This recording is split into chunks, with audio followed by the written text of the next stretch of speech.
Assalamu alaikum, dear aspirants.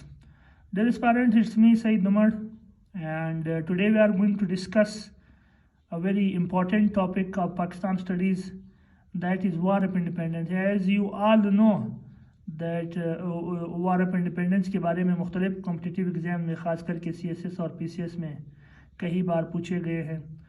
So today we are going to discuss this topic in very brief. कोशिश करते हैं कि 10 minute के अंदर अंदर हम लोग अपने इस टॉपिक को कंप्लीट कर सकें. अच्छा, war of independence is actually, as you all know, ये actually it was a war that was actually started by the natives of the subcontinent against the East India company.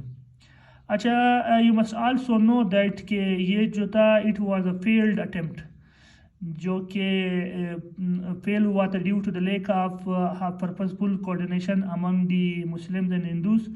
And इसका एक और भी reason था failure का, वो ये था कि there was actually a lack of a very competent and able leadership. While British इस वार ऑफ इंडिपेंडेंस को कॉमनली म्यूटिनी कहते हैं, बिकॉज दे एक्चुअली बिलीव कि ये जो वार था, एक्चुअली दे बिलीव्ड कि ये war actually started from the troops, जो कि within the British troop ये लड़ाई शुरू हुई थी, ये जंग शुरू हुआ था. इसलिए इनको ब्रिटिश हिस्ट्री में अगर आप पढ़ो तो इसको वो लोग म्यूटिनी कहते हैं. अच्छा, इसके एक्चुअली हवाले से 3 सवालात अक्सर पूछे जाते हैं. या तो causes of the war of independence पूछा जाता है, या पूछा जाता है आपसे कि वार ऑफ जो इंडिपेंडेंस था इनके फेलियर के कॉजेज क्या थे, या आपसे ये पूछा जाता है कि वार ऑफ इंडिपेंडेंस के इफेक्ट्स क्या थे. तो we are going to actually discuss this topic in 3 major headlines. या तो ये सवाल कंबाइंड भी अगर आपसे पूछा जा सकता है तो आप इसको बेहतर तरीके से कवर पाओगे. अगर आपसे इंडिविजुअल पूछा जाता है तो भी आपके पास इंशाल्लाह इतना होगा कि इस सवाल को आप अच्छे तरीके से अटेम्प्ट कर सकोगे. अच्छा, सबसे पहले हम लोग आते हैं causes of war of independence. अच्छा, सबसे पहले ये ज़रूरी है कि वार ऑफ इंडिपेंडेंस के जो कॉजेज़ थे वो क्या थे, क्यों वार ऑफ इंडिपेंडेंस शुरू हुई या क्यों वार ऑफ इंडिपेंडेंस हुई. सबसे पहले तो ये था कि जो ब्रिटिश के जो एक्सपेंशन और जो पॉलिसी थी डॉक्ट्राइन ऑफ लैप्स, ये सबसे बड़ा जो था रीज़न था. Number 1, expansion and doctrine of lips. अच्छा, जैसे ही ईस्ट इंडिया कंपनी ने मतलब यहाँ पे अपना कारोबार शुरू किया तो इन्होंने अपने जो मतलब टेरिटरी है उसको बढ़ाना शुरू कर दिया, और उसके लिए ब्रिटिश सरकार ने एक कानून बनाया था जिसको डॉक्ट्राइन ऑफ लैप्स कहते थे. ये एक्चुअली इस तरह था कि अगर कोई प्रिंसली स्टेट का जो प्रिंस है अगर वो इनकॉम्पिटेंट होता, या अगर वो मर जाता, या अगर उनके मरने के बाद उनका कोई मेल जो वारिस ना होता, तो वो ऑटोमेटिकली वो जो वो जो स्टेट थी वो कंपनी के कंट्रोल में आता था. तो इस डॉक्ट्राइन ऑफ लैप्स कहते हैं. तो ये था सबसे पहला रीज़न कि एक तो ब्रिटिश एक्सपेंड हो रहे थे, और दूसरा जो डॉक्ट्राइन ऑफ लैप्स था ये भी जो था it was one of the डाइजेंट, जिसकी वजह से जो हिंदू और मुसलमान थे उनमें मतलब ईस्ट इंडिया कंपनी के लिए एक नफरत पाई जाती थी. अच्छा, दूसरा है एग्रीरियन पॉलिसी. एग्रीरियन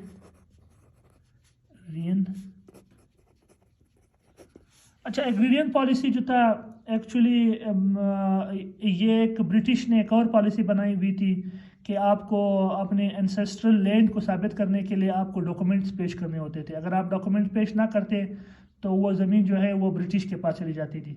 तो ये भी एक रीज़न था जो सबब बना वॉर ऑफ इंडिपेंडेंस का. फिर थर्ड जो है वो है कोर्ट पीस. यहाँ पे मैंने लिखा है third, court piece. For the first time जब ब्रिटिश आए तो इन्होंने जो है प्री जस्टिस डिनाई किया, यानी जब आप किसी कोर्ट में जाते थे तो आपको कोर्ट पीस जमा करना पड़ता था. ये भी जो है जो हिस्टोरियन है हमारे वो एक रीज़न कंसिडर करते हैं. फिर फोर्थ है superior and cheap British goods.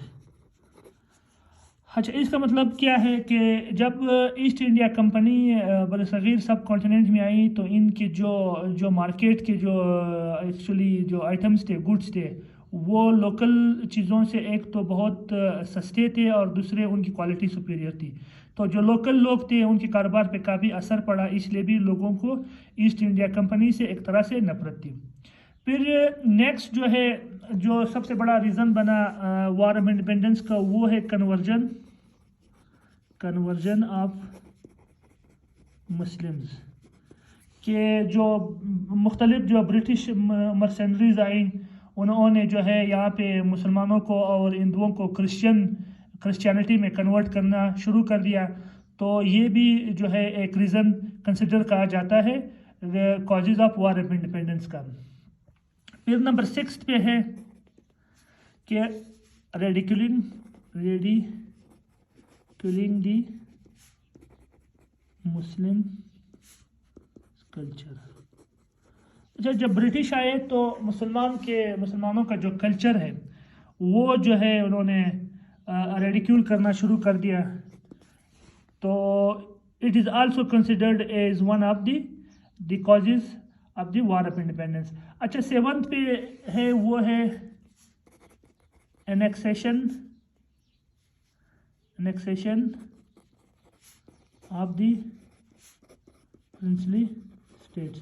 As you know کہ برصغیر سب کانٹیننٹ میں وہاں پہ کئی جو ہے وہ پرنسلی اسٹیٹ تھے جن کو ایکچولی گورن کیا جاتا تھا تھرو اے پرنس.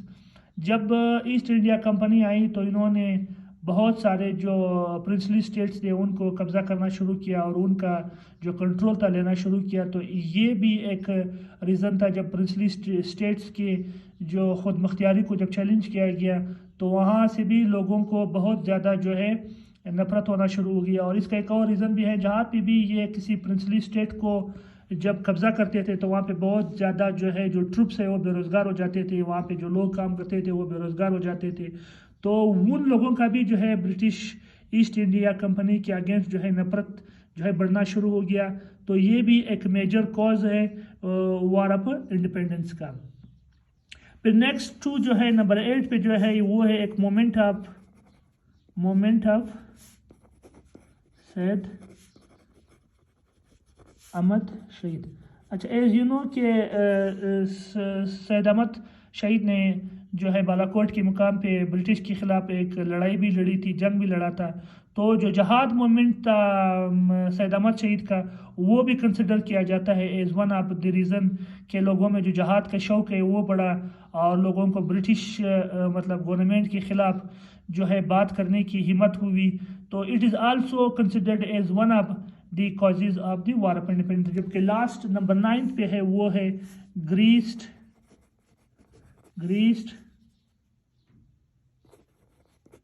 کارٹریجز. اچھا، گریس کارٹریجز کیا ہے؟ جب برٹش آئے تو برٹش ٹروپس میں انہوں نے کچھ ایسے کارٹریجز جو ہے انٹروڈیوس کیے جو کہ بنے ہوئے تھے پگ اور کاؤ کے فیٹ سے. ایز وی آل نو کہ فگ جو ہے it is actually considered as آرام ان اسلام، اور کاؤ جو ہے وہ ہندو مذہب میں کافی جو ہے مقدس مانا جاتی ہے. تو اس لیے وہاں پہ جو برٹش ٹروپس تھے اس کے اندر ایک نفرت پھیلی اور انہوں نے جو گریس کارٹریجز ہے ان کے استعمال کرنے سے انکار کیا. تو یہ جو 8-9 ہیں، these are as per I am concern are regarded as the major causes of the war of independence. اچھا، نیکسٹ جو ہے ہمارے جو ویڈیو ہوگا اس میں ہم لوگ پھر آپ کو یہ بتانے کی کوشش کریں گے کہ کازز آف فیلئر کیا تھے وار آف انڈیپینڈنس کے، and simply what were the effects of war of independence on the native Muslims. Hope کہ آپ کو یہ ویڈیو یا پورشن پسند آیا ہوگا، اور یہ اگر آپ مزید چاہتے ہو کہ اسی طرح کے ویڈیوز آپ کو ملتی رہے تو کائنڈلی میرے چینل کو لازمی سبسکرائب کریں.